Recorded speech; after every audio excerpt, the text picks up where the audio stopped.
Olá, boa noite, gurias, tudo bom? Bem-vindas, então, ao nosso primeiro webinar do Manual da Grávida Moderna, onde a gente vai conversar sobre a humanização do parto. Só para conferir, vocês estão escutando bem?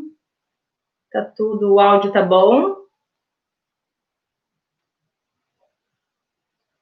Bom, então a gente escolheu esse tema para o nosso primeiro assunto, porque a humanização, esse termo humanização do parto, ele surgiu há alguns anos e ele gera muitas dúvidas, existem muitos preconceitos em relação a esse termo humanização. Então, a gente escolheu esse assunto para tentar tirar um pouco dos mitos, né, e da dificuldade que as pessoas têm de entender um pouco o que é isso.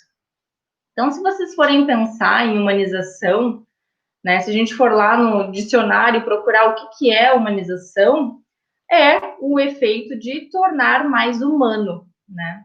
E aí isso pode parecer estranho quando a gente fala em assistência médica, né, de parto, porque afinal de contas a gente já tem essa interação entre dois seres humanos, entre seres humanos, então teoricamente é uma relação humana, humanizada. Então, esse termo tem até algumas pessoas que seguem essa linha de assistência que até tem um pouco de crítica, mas se consolidou, né? Mas o mais importante não é um termo em si, uma definição, mas sim o que isso significa. Aí, só para avisar vocês também, né? As perguntas vocês podem mandar, tá? Não vai aparecer o chat para vocês, mas a nossa equipe vai estar separando as perguntas para a gente ir respondendo ao longo do webinar, tá? O termo da humanização, né, na verdade, ele só existe no Brasil, mas quem começou esse movimento foi Michel Audin, um médico que era diretor de um hospital que tinha uma maternidade na França entre 1960 e 1985. Ele começou a observar que as mulheres francesas estavam tendo dificuldade, né, na questão de alcançar o parto natural. E ele começou a, então, observar os nascimentos que aconteciam nesse hospital. E aí ele cunhou a famosa frase, né, que para mudar o mundo é preciso mudar a forma de nascer. Verificando que a gente tem os hormônios pró-parto, que seria a ocitocina, principalmente, e os hormônios que lidam contra o parto, que seria a adrenalina. Então, começou a observar que mulheres que estavam num ambiente tranquilo, calmo, seguro, conseguiam ter um parto natural mais tranquilo, mais satisfatório e chegavam melhor, né, ao final dessa jornada com o nascimento do seu bebê. Então, ele cunhou os principais critérios que a gente deve, né, quem defende a humanização do parto deve proteger essa mulher, no sentido onde ela deve se sentir segura, se sentir acolhida. Isso porque a gente tem no nosso cérebro como se fosse uma divisão, um cérebro primitivo e um cérebro moderno, que é o neocórtex. O cérebro primitivo, desde que a gente está no mundo, né, desde que a humanidade existe, todos nós nascemos de parto, né? Por isso estamos aqui, porque o parto vai se desenvolvendo ao longo de milhões de anos. O cérebro moderno é o que nos faz entender a linguagem, a comunicação, né? Faz a gente ter o raciocínio. Então, para que o nascimento ocorra, a gente precisa desligar esse neocórtex e deixar o nosso cérebro primitivo agir. Então, claro, se a gente for lá na selva, né, você nunca vai encontrar uma leoa em um lugar descampado parindo. A gente sempre vai encontrar ela onde? Nas cavernas, porque nós somos todos mamíferos no fim. Então, essa mulher precisa ter um ambiente calmo, seguro, tranquilo. Quem tem animalzinho de estimação também já deve ter observado, né? O seu cachorrinho, o seu gatinho pega um paninho, leva para trás do fogão, né? Pega alguma coisa com o cheirinho do dono, que é a pessoa com quem ele se sente seguro, leva para trás uma geladeira, se recolhe uns dias antes para esse ambiente onde ele se sente seguro, né? Então, um ambiente onde você está se sentindo segura, com pessoas da sua confiança, um ambiente tranquilo, né, sem muitos ruídos externos que façam ativar o seu neocórtex, um ambiente onde você tenha só pessoas da sua confiança, né, então o marido, o acompanhante é essencial durante o trabalho de parto. Então, tudo isso ele foi observando e adaptando esse hospital, onde ele teve excelentes resultados. Nessa mesma época, por volta, né, de 1960, nos Estados Unidos também estava acontecendo esse movimento, né, essa iniciativa de modificar, né, e a principal responsável lá foi a Ina May Gaskin, que era uma parteira que teve uma experiência que ela considerou desagradável de parto, do seu próprio parto, e a partir dali, ela numa comunidade em que ela foi organizando junto com outras parteiras, começaram a desenvolver meios de fazer com que as mulheres tivessem mais satisfação com o seu parto. Então, ela foi a pessoa que organizou a primeira casa de parto fora do hospital, fora do ambiente hospitalar, para atender para essa assistência ao parto. E aí, por que esse termo humanização é mais do Brasil?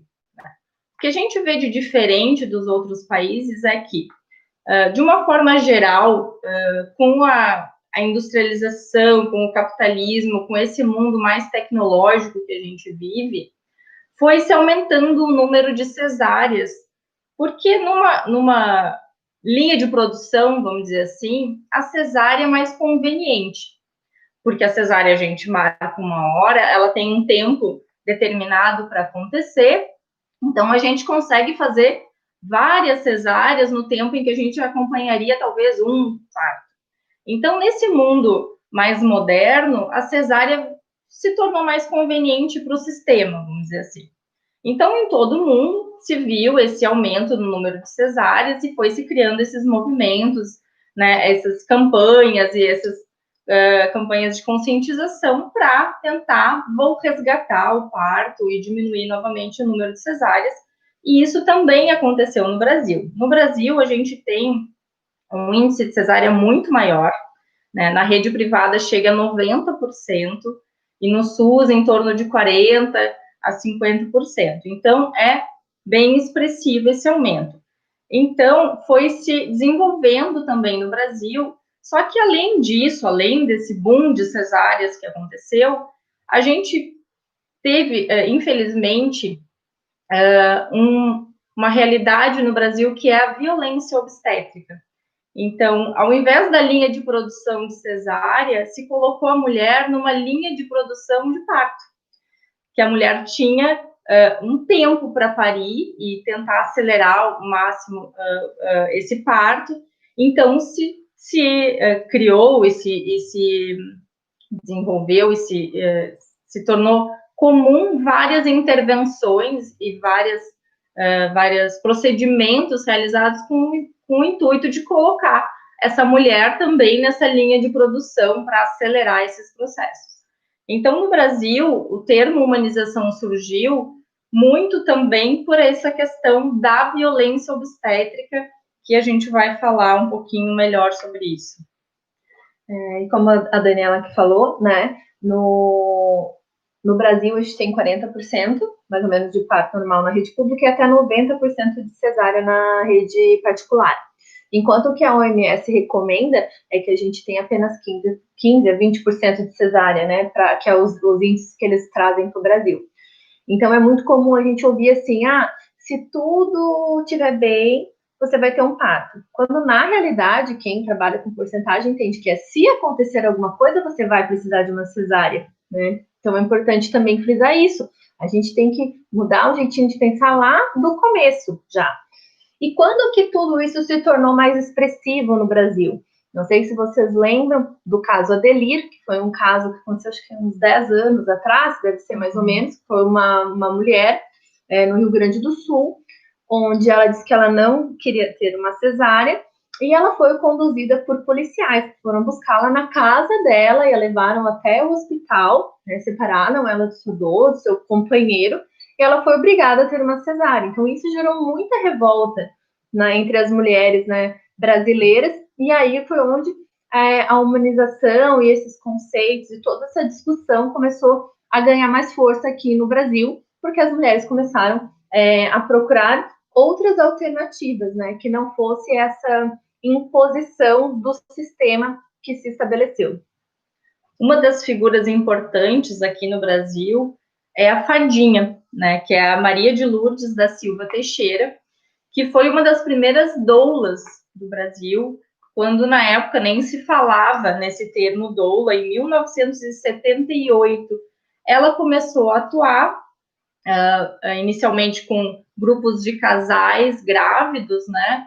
Desenvolveu algumas técnicas de yoga para gestante e fez uma história na assistência, né, em acompanhando partos, com vários métodos de alívio da dor, né, vários métodos não farmacológicos de alívio da dor para essa mulher ter uma experiência melhor de parto. Para quem não sabe o que é doula, doula é uma pessoa que vai estar acompanhando tanto a gestação quanto o parto junto com essa mulher, para tirar dúvidas, para explicar, para preparar essa mulher para o parto, para dar assistência para essa mulher. A doula, ao contrário do que algumas pessoas acreditam, ela não faz exames na mulher, ela não vai fazer exames de toque, ver dilatação, ver o batimento do bebê, ela não faz nada disso. É simplesmente uma assistência, um suporte tanto físico como emocional dessa mulher durante esse processo.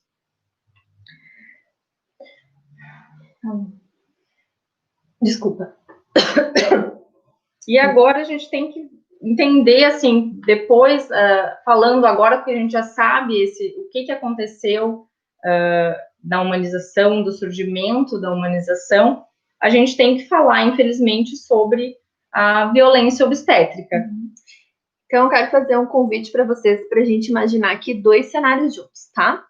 Então, vamos imaginar que eu tô grávida, né? E eu vou ter o meu bebê. Então, eu sei, porque todo mundo me conta, né? As minhas amigas, a minha mãe, enfim, todas as mulheres que eu convido me contam como foi o parto delas. E a história que eu ouço é a seguinte: cheguei no hospital, né? E eu estava em trabalho de parto, eu tinha contrações, né? Dolorosas. Todo mundo só me falou que eu ia ter muita dor para parir. E eu não sei mais nada da minha fisiologia do corpo, tá? Eu não estudei, não pesquisei nada, eu simplesmente fui seguindo o fluxo, porque era importante ver o enxoval, enfim, e procurar a melhor poltrona de amamentação, a roupinha mais moderna para o meu bebê. E aí eu chego lá com minhas contrações, sou informada que meu companheiro não vai entrar, sou colocada num local com outras mulheres em trabalho de parto, onde uma grita, outra chora, uma vomita, outra pede socorro. Sou obrigada a colocar a camisola do hospital, me desfazer de todos os meus pertences e ficar sem ninguém que me conhece perto a mim. Também sou orientada que eu devo ficar deitada, né? Que eu não posso me levantar, que eu não posso circular, que eu também não posso me alimentar. Alguém vai fazer a minha depilação íntima, né? Vai retirar os meus pelos. E outra pessoa vai me fazer um enema. O enema é uma solução que é colocada, né, via retal, ou seja, pelo ânus, para esvaziar o intestino do paciente, nesse caso da mulher grávida, né? Depois, quando o bebê estiver quase perto de nascer, eu vou ser levada para um outro ambiente, onde as pernas vão ser colocadas para cima, você vai ser amarrada e vai ter uma pessoa falando para você fazer força e empurrar, senão você vai matar o seu bebê. Num dado momento, alguém vai pegar e vai dizer assim, ó, eu vou fazer um cortezinho aqui para te ajudar, muitas vezes sem nenhuma anestesia no lugar, que seria a episiotomia, que é um corte realizado entre a vagina e o ânus da mulher, com a ideia de ajudar a dar passagem para o bebê. E no final das contas, depois de disserem que quando eu fiz o bebê, eu não gritei, né? Foi bom, porque agora eu estou gritando. E também uma pessoa subir em cima da minha barriga, né, e com o cotovelo empurrar a barriga para baixo, que seria a manobra conhecida como manobra de Christeler. Alguém te conta essa cena, tá? Aí vem outra pessoa e te fala assim: ai, amiga, olha só, agendei minha cesárea, acordei, tava de jejum, acordei, me maquiei, arrumei o cabelo, peguei a bolsinha do meu bebê, fui com meu marido pela mão até o hospital. Daí pegaram um acesso na minha veia, né? Uma veia minha. Fiz a minha analgesia, não senti nenhuma dor, foi tudo muito tranquilo. Assim que meu bebê nasceu, ele foi com o pediatra ser examinado, deram banho nele. E depois, quando eu estava na recuperação, meu marido disse que meu bebê estava ali no bercinho, sendo aquecido. E no outro dia encontrei ele no quarto de recuperação, enfim, ficamos todos felizes, eu sem dor, meu bebê bem, estamos todos ótimos em casa. Essas são as duas opções que se apresentam para as mulheres na grande maioria dos locais, né, ao longo aí do país. Essas são as principais histórias que a gente ouve.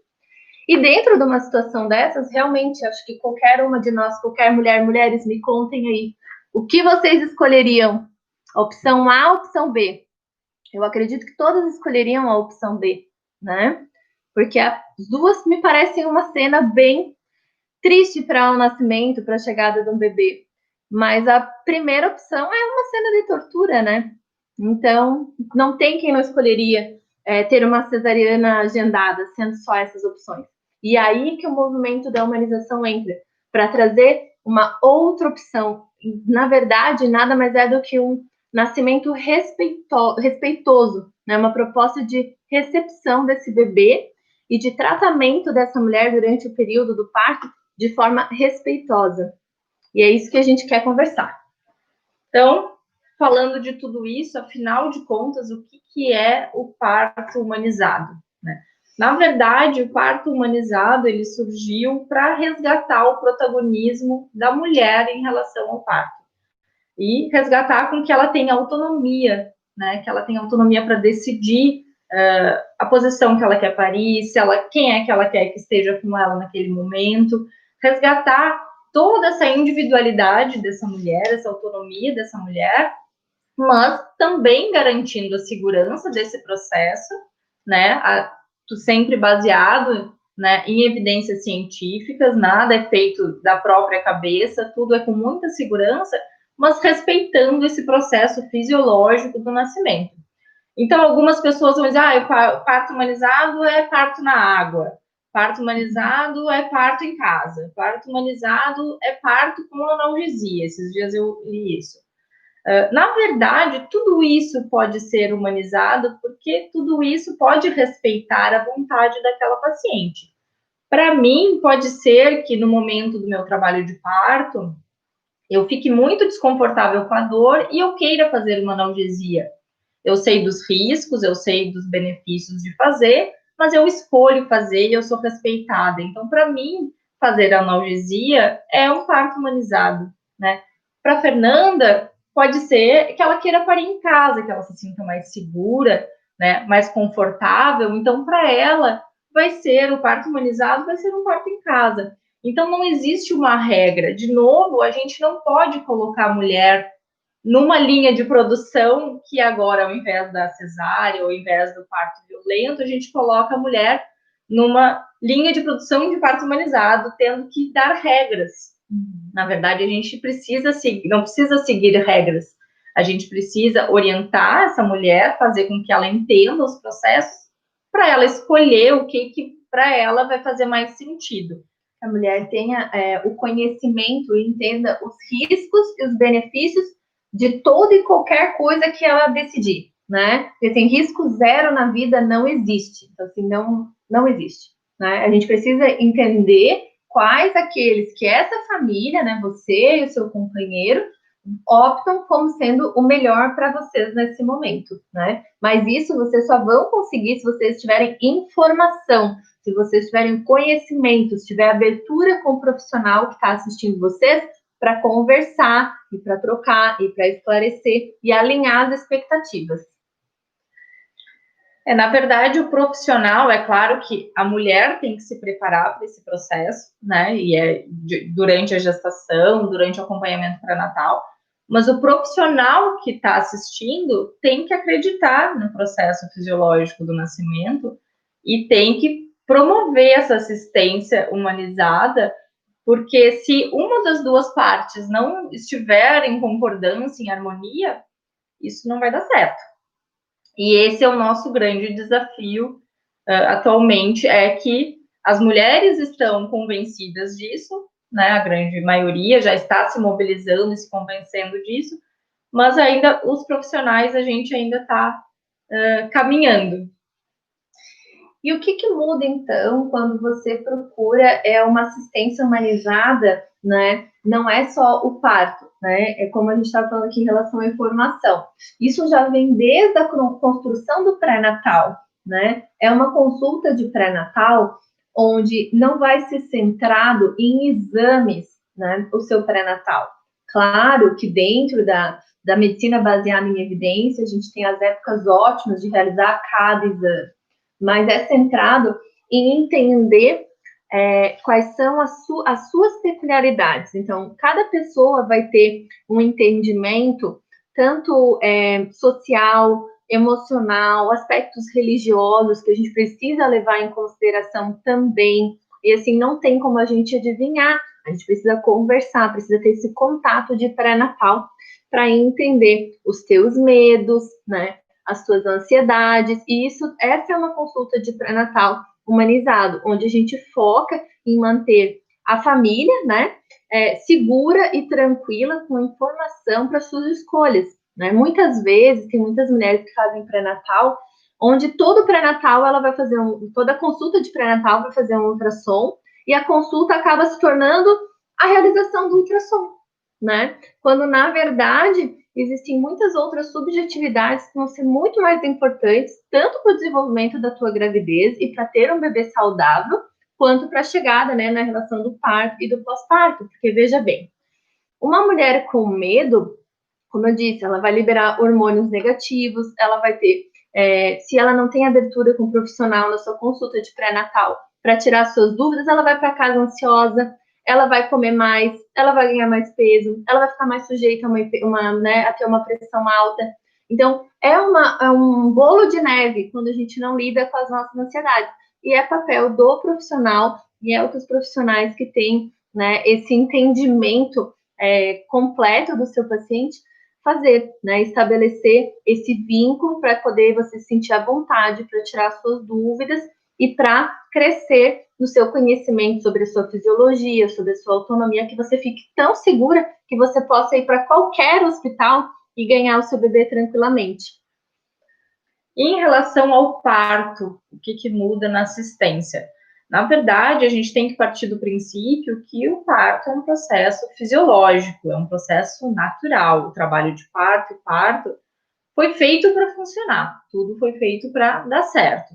Então, se parte do princípio que a gente tem que respeitar esse processo fisiológico, e é claro que em alguns momentos pode ser necessário realizar alguma intervenção, e algumas intervenções podem ser bem-vindas em algumas situações, mas que a gente não pode generalizar para todo mundo, a gente tem que, baseado em estudos, em evidência científica, a gente pode ter que intervir num parto, né? O parto humanizado, ele não necessariamente é um parto natural, né? O parto natural é um parto sem nenhuma intervenção. Mas não necessariamente o parto natural é um parto humanizado também. Vamos dar um exemplo, né? Se eu recebo uma paciente no plantão, ela vem em trabalho de parto, e aí por algum motivo colocam ela lá numa cama e a equipe que está ali de plantão esquece que essa paciente está ali. E ela está ali sozinha, abandonada, ela evolui seu trabalho de parto, afinal de contas o trabalho de parto evolui sozinho, né? Se a gente não se intrometer para trabalhar. Ela está ali abandonada, com medo, sozinha, o trabalho de parto está evoluindo, ela vai parir sozinha, naturalmente, sem nenhuma intervenção, mas não necessariamente isso é um parto humanizado. Afinal de contas, ela está ali com medo, abandonada, sozinha, sem nenhum apoio. Então, o parto humanizado, ele... Acho que sem o principal, né, Dani? Que o principal do parto humanizado é garantir a segurança da mãe e do bebê, baseado em evidências científicas o mais atualizadas possíveis, assim. Né? Então, o pior ainda dessa história é isso. Ela estava dentro de um hospital, por mais que ela teve um parto sem intervenção, mas um parto desassistido. Sem garantir a segurança para essa mulher, nem para esse bebê. Então, na verdade, a gente, né, tem que respeitar a fisiologia natural do parto, do corpo da mulher, entender que realmente é um processo, né, como a gente já falou, que vai acontecer normalmente, na grande maioria das vezes. Em alguns momentos, a gente vai ter que intervir, vai ter que, de repente, né, colocar uma ocitocina ou fazer, né, romper a bolsa por algum motivo, mas não é para todo mundo, né? A intervenção tem que ser individualizada. E deixar essa mulher segura e confortável, permitir que ela caminhe, permitir que ela, né, assuma a posição que ela fique mais confortável, que ela se alimente, que ela tenha consigo as pessoas que dão mais segurança para ela, que dão um suporte para ela, o acompanhante, o marido, né, quem ela quiser.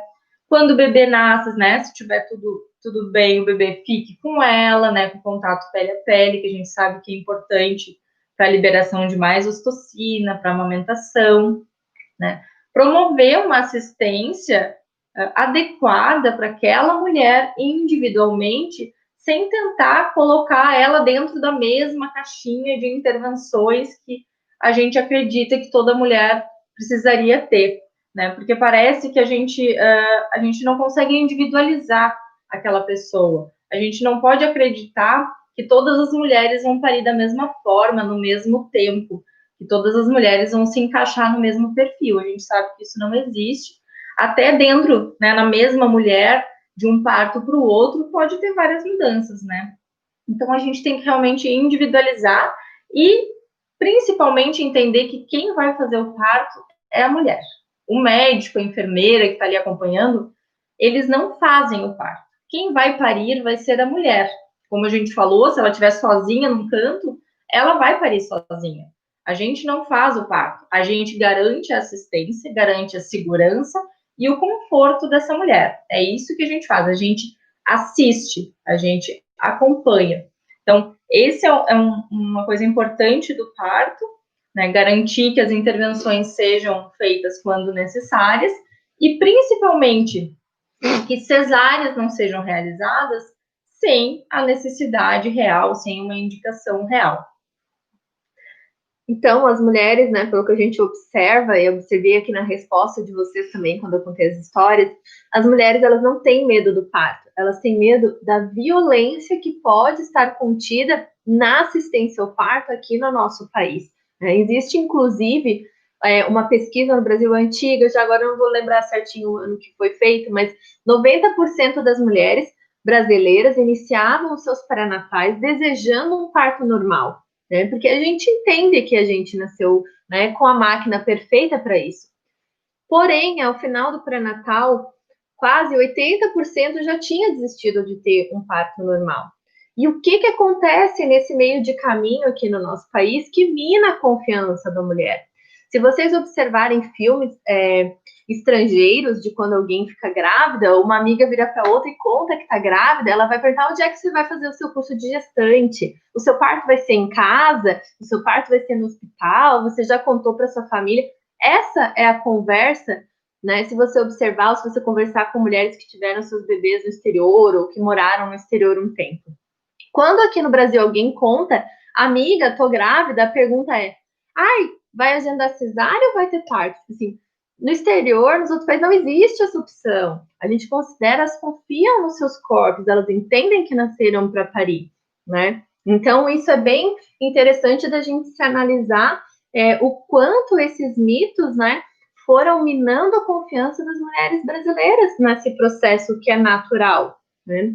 Então, para recapitular aqui, que a gente acabou indo falando, né, para tentar deixar mais separadinho o que é considerado violência obstétrica hoje no Brasil. Então, a gente tem a lei do acompanhante, que é a nível nacional, em todos os hospitais brasileiros você tem direito ao seu acompanhante.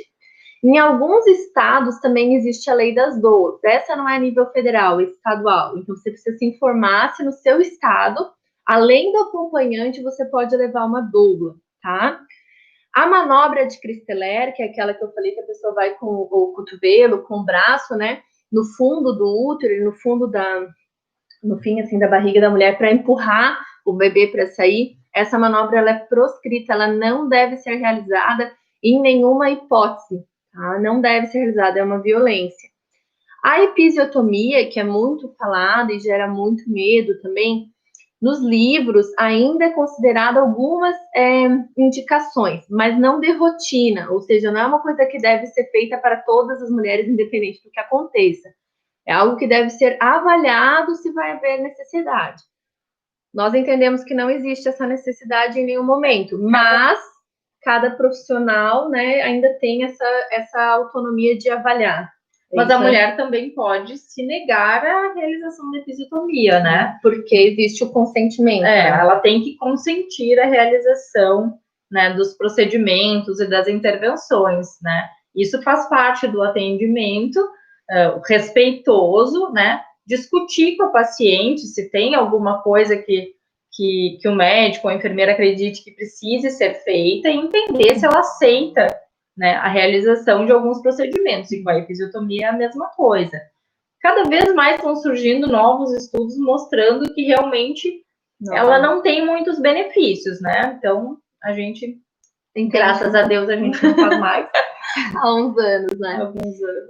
O enema também não tem necessidade nenhuma, e daí muitas mulheres perguntam assim, ai, doutora, mas bebê, eu vou fazer cocô, e daí o bebê vai nascer ali perto e tal. Então, existem também já estudos que mostram que é muito bom, nada é por acaso, né? Você pensa ter um parto no hospital, esse bebê já nascer com as bactérias da flora natural do seu corpo, porque todos nós somos colonizados por bactérias, e bactérias que são boas, que fazem o nosso organismo funcionar, né? E aí, de repente, esse bebê não tem contato com as suas bactérias e tem direto contato com as bactérias hospitalares, que são bactérias selecionadas e normalmente mais resistentes. Então, é importante e não faz mal nenhum para o bebê que ele seja colonizado pelas bactérias da mãe. Inclusive, é o que vai dar defesa para ele já nesse começo da vida. Então, não tem necessidade do enema. Os pelos, então, nem se fala, não incomodam em absolutamente nada. Inclusive, tirar os pelos imediatamente antes pode ser uma porta a mais de infecção para o corpo da mulher. Então, não precisa fazer a raspagem dos pelos. Então, essas são coisas que não se realiza mais. Agora, a ocitocina, como a Daniela bem falou, romper a bolsa pode ser necessário também, e o uso do fórceps, que é um instrumento que gera muito medo nas mulheres, porque muito antigamente ele era usado de forma indiscriminada realmente, né? Hoje a gente usa o fórceps em situações muito pontuais e sempre com a intenção de segurança, né? De salvar aquele bebê que já está quase ali nascendo, com a cabecinha na saída, que você empurrar ele novamente para dentro, quase, né? Não existe essa possibilidade. Então a gente usa o fórceps para acelerar o nascimento no caso de um sofrimento do bebê, né, que ele precisa nascer muito rápido, que a gente precisa usar a via mais rápida. Mas também são raros os casos aí. Né? E o vácuo é um instrumento que entra junto nessa mesma linha do fórceps, da sua utilização. Então, eu vi ali uma pergunta sobre como saber que essas intervenções que a gente está dizendo aqui, que podem ser necessárias, realmente estão sendo necessárias. Então, assim, infelizmente, isso é uma situação que vocês não vão ter como saber, tá? Vocês vão ter que realmente estudar, se preparar. A gente estuda uma vida inteira para poder indicar corretamente. Vocês podem procurar o hospital da cidade de vocês, conversar com as pessoas que foram atendidas, casas de partos, né? Pesquisar sobre os profissionais que atendem lá. Mas em decidido ir para esse lugar, infelizmente, a gente precisa dizer para confiar, porque vocês não vão ter como avaliar isso no momento que você vai estar lá com dor, no meio de trabalho de parto, fragilizada. Você não vai conseguir fazer esse julgamento de valor se aquilo é real ou não. Então, confiar na equipe que vai estar te assistindo é a principal coisa que você pode fazer nesse momento, né? Questionar, tentar entender, porque você vai ter esse estudo prévio, mas se disser, né, que é uma emergência, infelizmente não tem como saber mesmo, né? Tem que procurar uma equipe que tu fique segura. Isso é o principal. O grande desafio, na verdade, é realmente, algumas pessoas colocaram ali sobre, né, um atendimento SUS, como é que a gente vai conseguir garantir um atendimento humanizado. A gente tem, sim, hospitais referência em humanização no Brasil, que são do SUS, mas, infelizmente, a gente sabe que não é a maioria. Então, ter a oportunidade de ter a sua equipe, com certeza, é a melhor opção, mas a gente acredita muito no movimento que as mulheres podem fazer para exigir que as coisas mudem, né? Então, assim, a parte do profissional que é mais resistente mesmo, o médico é mais resistente, porque ele, no fim, ele tem que assumir uma posição em relação ao parto que não é o que a gente está acostumado, que a gente aprende, né? porque a gente tem que permitir que o protagonismo do parto seja da mulher e não do médico. E isso tem uma certa resistência realmente na assistência. Então, é uma luta, é um caminho que a gente vai ter que percorrer, que, né, as mulheres vão ter que se empoderar e cada vez mais estudar e ir em busca disso, né, para a gente chegar a um momento em que a gente não precise mais definir o parto como parto humanizado ou não, que simplesmente seja um parto, né? O que mais a gente quer é que essa aula se torne extremamente obsoleta. Extremamente desnecessária. Desnecessária. Uhum. Vamos ver as perguntas, então? Eu recebi, a gente recebeu no Instagram, né, da grávida, do nosso manual, da grávida moderna, ali, não sei se vocês, acho que todo mundo tá aqui já segue, se você ainda não segue, siga lá no Instagram, o nosso manual. Desculpem, que vem muita coisa boa por aí ainda. Uma pergunta foi como humanizar hospitais que contêm uma grande demanda. E aí a gente até à tarde estava conversando sobre isso. Enfim, é uma mudança que tem que ser global mesmo, como a Daniela está falando aqui. As mulheres precisam se reunir em grupos e discutir e exigir, né? E preparada para o hospital. Se teve um mau atendimento, reclamar mesmo, né? Registrar essas queixas para que as coisas mudem, porque existe no Ministério da Saúde, né? As diretrizes para o parto humanizado. Existe a ANS também, então assim, se você está com desconfiança em relação ao hospital que você estava pensando em ir, ou com o médico que está te assistindo, você pode solicitar a taxa de partos e de cesáreas da instituição, do médico, via plano de saúde, né?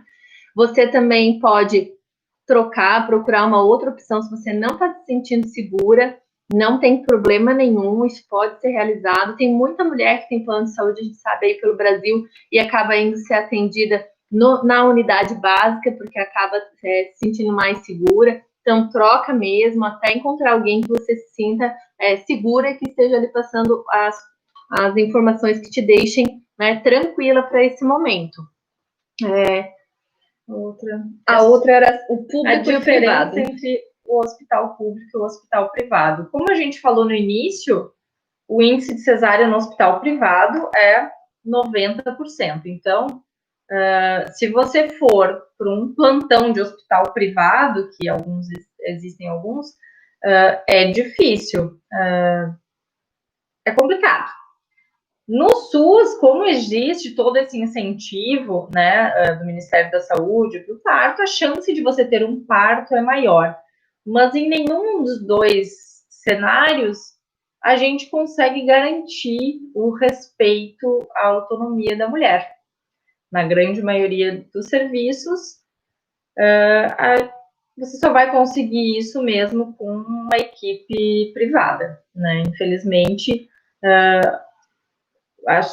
o acesso a esse parto respeitoso na rede pública, a gente ainda tem limitação, né? A grande maioria dos hospitais ainda está caminhando em busca disso, mas isso parte do princípio de que a gente precisa mudar o paradigma dos profissionais. Então, é um conjunto, né? É a educação dos profissionais e a educação das mulheres, né? Assim a gente vai chegar lá, um passinho por cada vez. Teve uma pergunta também sobre o parto normal em relacionamento homoafetivo, né? Então, não deveria existir esse problema, assim, violência obstétrica é considerada uma violência de gênero, né? E a homofobia também, né, no caso contra as mulheres lésbicas, também é uma violência de gênero. Então, não deveria existir nenhum dos dois, mas sim, a gente sabe que na prática você está sujeita a dois tipos de violência de gênero, né? Então, se for possível encontrar uma equipe que lhe deixe segura, seria o ideal. Inclusive, com essa pergunta, eu já estou, nem te contei ainda, mas já estou conversando com uma colega que tem, né, bastante experiência para a gente tentar fazer uma live sobre essas questões de maternidade homoafetiva também, tá? Então, segue aí o Manual da Grávida Moderna, que a gente logo pretende trazer esse tema para pauta também. E em relação ao mercado de cesáreas e de parto humanizado, a gente recebeu essa pergunta. como a gente já falou, né, a cesárea é muito mais fácil, né, economicamente mais lucrativo, porque um hospital, ele hoje em dia, ele trabalha como uma empresa, ele precisa ter produção. Então, como eu falei antes, no tempo que você assiste uma paciente em trabalho de parto, que vai durar em torno de 12, 15 horas, a gente consegue fazer 15 cesáreas. Então, para o hospital, para a grande maioria, se não tiver um incentivo, como tem alguns hospitais públicos, tem incentivo do governo, é difícil eles quererem que realmente tenha um parto, que o parto seja uma opção melhor do que a cesárea. E tem a questão do consultório médico, que eu vi que alguém colocou ali, sobre, né, o médico obstetra, ele é muito mais fácil ele marcar a cesárea e programar de acordo com a agenda do consultório e tudo, do que ele ter que cancelar, que é o que acontece, cancelar a agenda o dia todo para ter que assistir uma paciente em trabalho de parto, que a gente sabe que não tem como prever. Parto, a gente sabe que vai entrar, a hora que vai entrar no hospital, mas a gente não sabe a hora que a gente vai sair, né? Essa é a verdade. Uma coisa que eu costumo também falar para as pacientes, assim, que pra gente, que às vezes esse medo dos hospitais do SUS que surgiu ali, né? Pra gente, para nós médicos, é muito, mas muito mais fácil fazer uma cesárea. A gente é treinado para fazer uma cesárea rápido, para fazê-la bem, né? Então eu digo assim, é porque a gente é mais treinado durante a nossa formação. Agir, intervir, né? A gente faz uma cesárea, quando falta luz no hospital, alguém liga o celular e a gente segue, tipo, sabe? A gente vai fazer.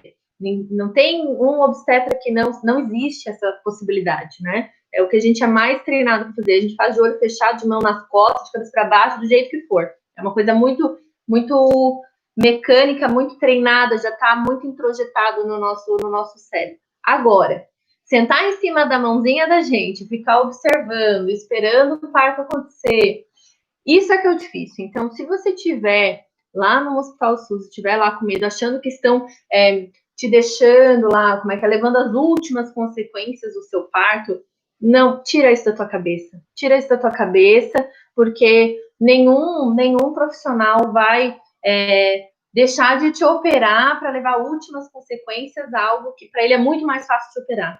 Não sei se vocês entenderam. Uhum. Ficou claro isso que eu quis dizer, assim, para vocês, assim? Então, é muito mais fácil resolver, né? O plantão e ir dormir, entendeu? É muito mais fácil. Esperar o processo. Então, não se sinta insegura do tipo assim, meu bebê vai passar da hora, estão deixando passar da hora, porque isso, olha, eu não sei, mas eu não consigo imaginar essa possibilidade, porque realmente é muito mais fácil fazer a cesárea e ir dormir do que realmente ficar ali escutando o coraçãozinho do bebê de meia hora, de 15 em 15 minutos e vendo se está tudo bem com vocês.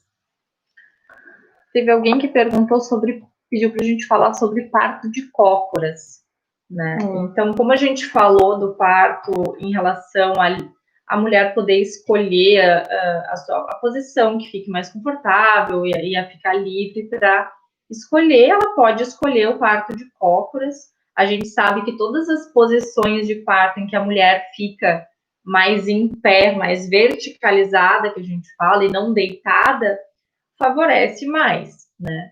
É claro que, assim, a gente também não pode, existem algumas pacientes que a gente acaba atendendo que querem, eu quero parir de cócoras, eu quero parir no chuveiro. A gente não consegue, as mulheres não conseguem ter essa noção do que elas vão querer fazer na hora. Então, é bom saber todas as opções que elas têm, né? Saber as possíveis posições de parto, né, para saber o que ela pode querer fazer na hora, porque pode chegar na hora e ela não vai querer mais. Não querer nada do que ela tinha imaginado que querer. Né? Pode mudar tudo. Então, assim, o parto de cócoras favorece, é ótimo, e é uma posição possível e boa de parto.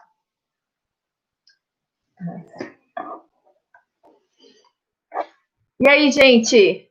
Como é que tá aí para vocês? A gente fala rápido pra caramba, né? E a gente fala pra caramba também, né? As pessoas de São Paulo estão falando no SUS que tem a Casa Ângela em São Paulo para atendimento de parto humanizado.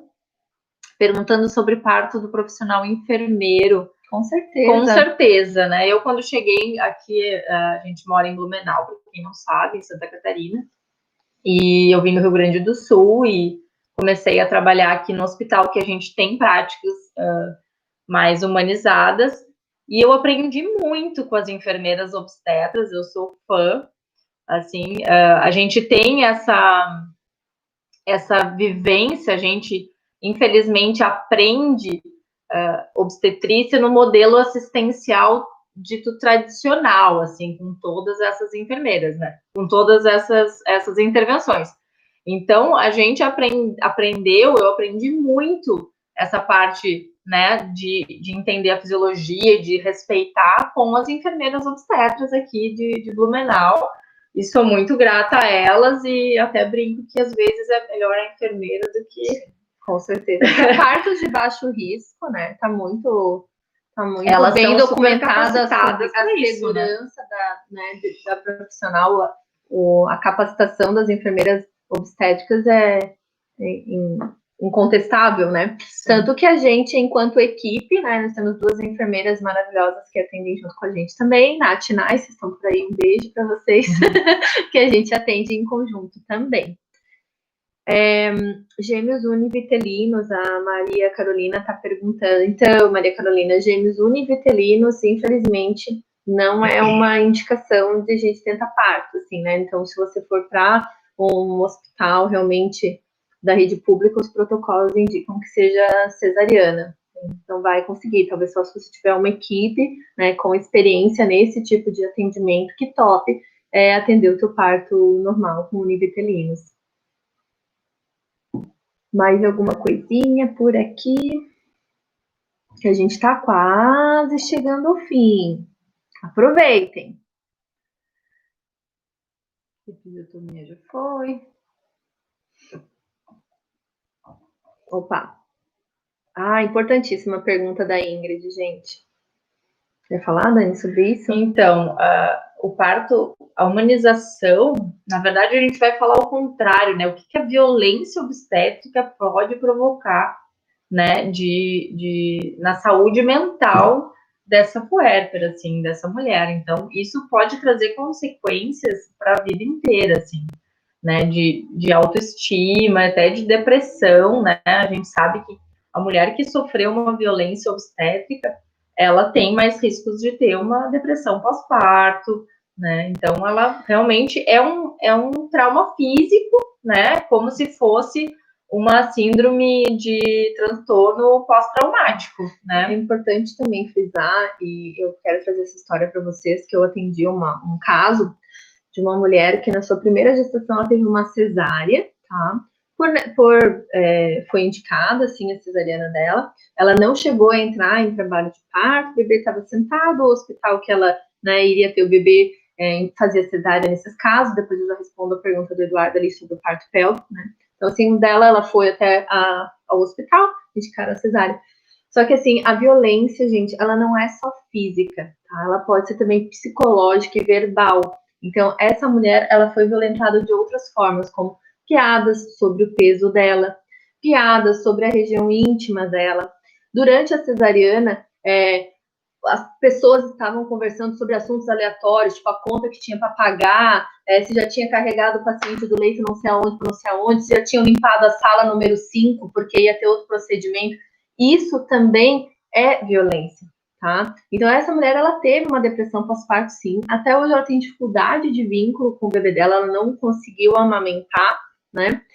E aí, atendi ela novamente agora num plantão.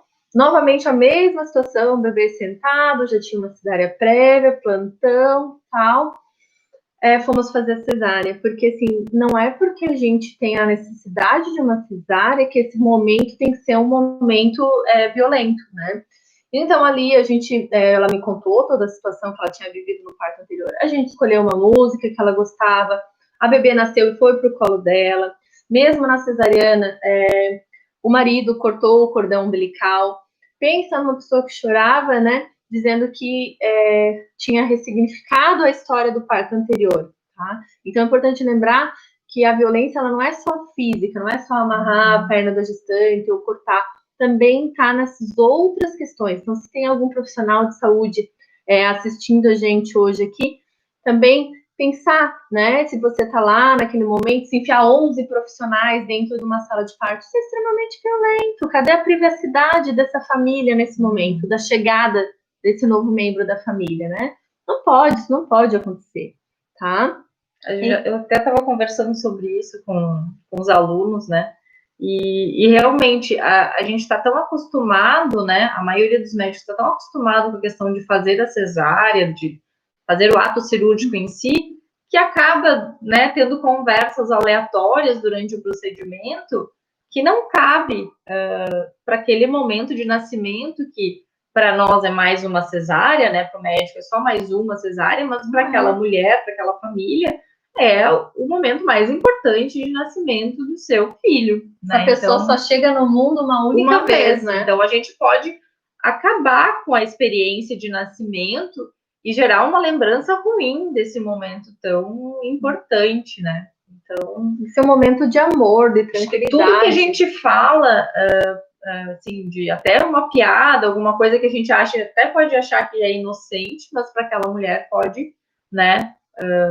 Pode repercutir mal e provocar realmente algum dano mental, assim, né, dela ficar traumatizada com aquilo, né, aquela piadinha do ponto do marido no final, né, que se fazia da episiotomia na hora de dar os pontos, já deixa mais apertadinho para, né, para depois não estragar ali a vagina para o marido, aquelas coisas que a gente cansou de ouvir, né, na nossa formação, e realmente não cabe naquele momento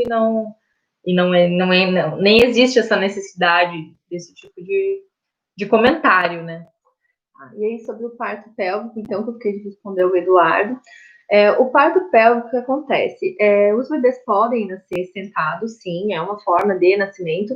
O que aconteceu foi que com a cesariana, a gente foi desaprendendo a assistir os partos pélvicos. Então, hoje são poucos profissionais no Brasil que assistem esse tipo de parto, tá? O bebê realmente não vai nascer via parto vaginal se ele estiver transverso, que é quando ele está com a cabeça de um lado e o bumbum do outro. Se ele tiver em relação à pelve da mulher sentado ou de cabecinha, ele pode nascer de parto normal, tá? Então, aí o ideal, se vocês estão com parto com bebê pélvico, vocês podem buscar uma versão cefálica externa, que é uma manobra realizada no abdômen da mulher para tentar fazer com que o bebê que está sentadinho fique de cabecinha para baixo para ter um parto normal mais tranquilo, ou vocês podem procurar uma equipe que atenda o parto dos bebês sentadinhos daí, tá? Mas aí, normalmente, vocês só vão encontrar alguns profissionais específicos, não é em todo lugar que você vai encontrar. A Thaís está perguntando sobre o preparo para o parto, sobre exercício, respiração. Assim, a gente acredita que a melhor maneira que a mulher tem de se preparar para o parto é através de informação, através do estudar os processos, né? O que vai acontecer com ela, entender o processo do trabalho de parto e de parto. É a melhor forma que você tem para se preparar para o parto, né? Exercício físico é sempre bem-vindo, em qualquer época da vida. Então, assim, yoga, pilates, a própria fisioterapia pélvica pode ser benéfica, mas isso não vai determinar o seu parto, vamos dizer assim. Uma mulher que não faz nenhuma atividade física, né, também vai conseguir parir o seu bebê, tanto quanto aquela que faz atividade física. É claro que a que faz atividade física vai ter um pouquinho mais de, né, resistência muscular para, de repente, fazer exercícios durante o trabalho de parto, mas isso não vai determinar, né, se você vai conseguir parir ou não, né? Então, assim, são sempre bem-vindos fazer os exercícios, mas o mais importante, tanto para o parto quanto para a amamentação, é informação. Eu gosto de dizer que assim, existem relatos de mulheres que, estando grávidas, tiveram, enfim, uma tragédia, né, acidente grave, alguma coisa, ficaram em coma, desacordadas, e na hora de ter o trabalho de parto, inicia o trabalho de parto e o bebê vai nascer, tá? Então, assim, não tem nada que você tenha que fazer para ter um parto normal. Faça aquilo que te deixa confortável durante o período de gestação, né? Eu vi ali também uma outra perguntinha sobre alojamento conjunto. do alojamento conjunto no Covid-19. Então, essa agora nesse momento do Covid, né, tá muito assim, cada instituição, cada estado tá fazendo de um jeito. Né? O que eu sei é que a maioria dos lugares, se a mulher não está ela com sintomas, está sendo permitido o alojamento conjunto, sim, a não ser em caso de a paciente estar com sintomas suspeitos de Covid. Aí o bebê realmente está sendo afastado da mãe para evitar a contaminação do bebê. O que na maioria dos hospitais não está se permitindo é a doula entrar, né, o fotógrafo, né, realmente o que só está se permitindo tanto durante o trabalho de parto quanto, né, no pós-parto é a presença de uma acompanhante de escolha da mulher. Gente, fechamos 1 hora aí de live. Acho que vamos encerrando. Como eu disse, a gente fala pra caramba e ainda fala super rápido. Espero que vocês tenham gostado, que tenham esclarecido as dúvidas. Essa live vai ficar gravada, disponível no nosso canal do YouTube, Manual da Grávida Moderna, tá? Fiquem ligados que a gente está com programação com mais 2 webinars para tratar de assuntos relacionados à gestação e ao parto. Se ainda tiverem perguntas, vão colocando, a nossa equipe está ligada, a gente vai respondendo as dúvidas, ou ali mesmo as perguntas, ou provavelmente a gente vai fazendo posts e fazendo vídeos para ir respondendo vocês, tá? Então, muito obrigada pela participação de vocês, muito obrigada por terem se inscritos aqui no nosso webinar, por terem participado tão lindamente com as perguntas aqui no nosso chat. E não sei, Milena, quer falar alguma coisa? Só quero agradecer e que vocês tenham uma gestação linda e que busquem realmente entender e estudar para ter um parto como vocês sonham, como vocês idealizam e tentem buscar isso de alguma forma. Espero que também em breve a gente possa fazer essas lives sem máscara para que vocês possam ver a gente sorrir não só com os olhos, tá bem? Um beijo para todos, uma boa noite e até mais. Tchau, tchau. Tchau. Uhum,